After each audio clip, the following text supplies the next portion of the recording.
We now know what federal prosecutors were looking for when they sent the FBI to the office and residences of the president's personal attorney. We've also learned who's helping with the investigation. Here's Justice reporter Paula Reed. CBS News has learned that adult film star Stormy Daniels is cooperating in the federal investigation of the deal she struck with the president's personal attorney, Michael Cohen. Monday, FBI agents raided Cohen's home and offices in search of evidence related to the agreement with Daniels and one reached with Playboy playmate Karen McDougal. The raids were personally approved by Deputy Attorney General Rod Rosenstein. Are you thinking about firing Deputy Attorney General Rod Rosenstein? Today, the president ignored questions following the Cohen raids, and White House Press Secretary Sarah Huckabee Sanders declined to say whether the president will fire Rosenstein, which he has previously considered. Certainly, the president's voiced his frustrations, but beyond that, I don't have anything else. Following the raids, the president again lashed out at his attorney general's decision to recuse himself in the Russia probe. The attorney general made a terrible mistake when he did this, and we would have put a different attorney general in. So he made what I consider to be a very terrible mistake for the country. Mr. Attorney General, have you spoken with the president today? Hey, not today. Roll Tide.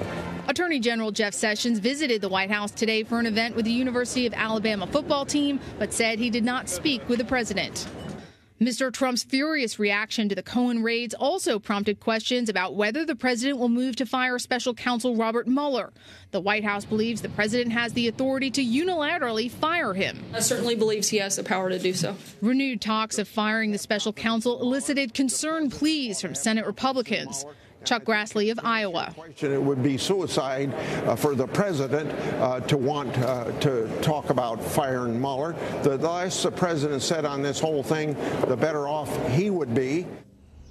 Today, Mr. Cohen spoke out about the raids, and his account directly contradicts the president. Yesterday, the president claimed that FBI agents broke into Mr. Cohen's office, but today, Mr. Cohen said that the agents were respectful and professional.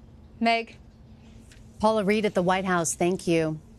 Joining me now is Washington Post congressional reporter Sean Sullivan. Sean, thanks for joining us. We appreciate your time. We heard White House Press Secretary Sarah Huckabee Sanders say President Trump does have the authority to fire Special Counsel Robert Mueller if he wishes.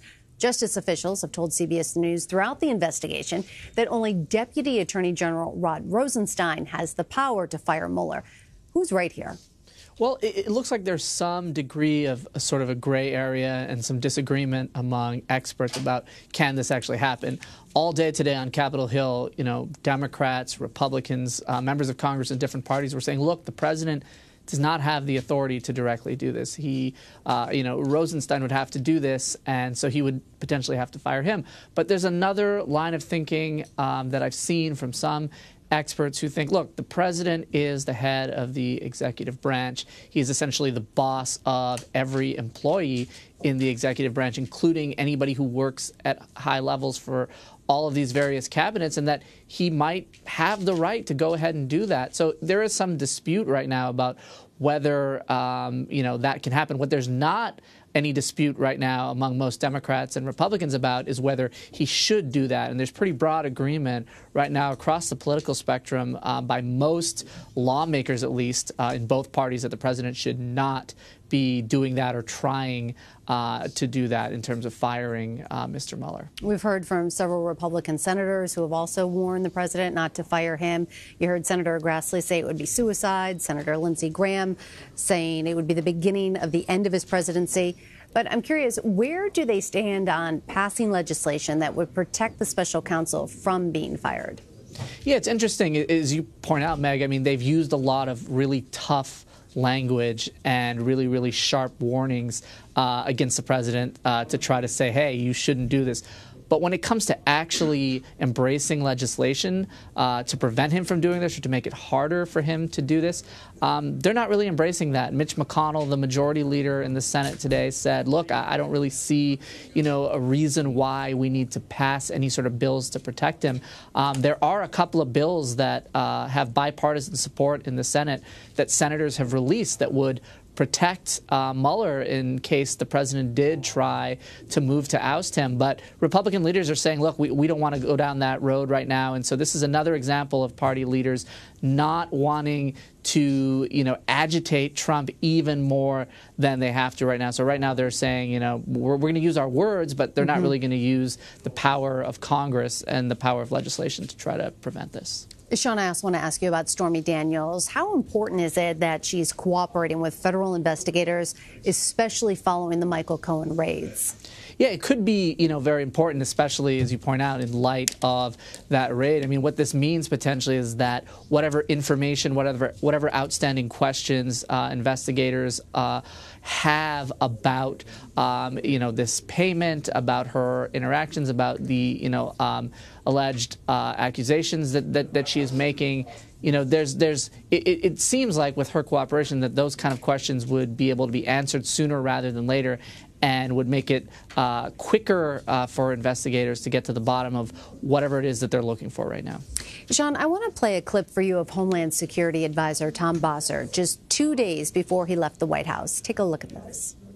So we have a lot of meetings, we have a lot of stress, we have a lot of decisions to take, but at the end of the day, the only thing that creates instability, the perception of it, is A, the coverage, and B, the turnover. And I think at this point we've reached what seems to be a decent stability point, and I'm pretty comfortable with the president's view of that, but it's a little different. So no more exits, departures, shifting around the, is that what you're saying? No, I feel comfortable for today. And, Bossert there saying he feels comfortable. Now he's out of a job. What changed? Well, we've seen this a lot, right, from White House officials who have cycled through this administration. You'll hear from a top official one day say everything is great, I'm here serving the president, and then the next day that person is gone. And this is the latest example of that. But one thing that is important to keep in mind with Bossert is that John Bolton is coming in, and his presence in the White House, I think, is causing a shakeup among top national security officials who are not wanting to stick around. And then from Bolton's perspective, he might want to bring in his own people to be, a part of the operation that he wants to bring in. So I think there's no doubt that his presence in the White House as a newcomer is having an effect on people like Bossert and other officials in the West Wing who are working on national security. All right. Sean Sullivan of The Washington Post, thanks so much for your time. Appreciate it. Thanks, Meg.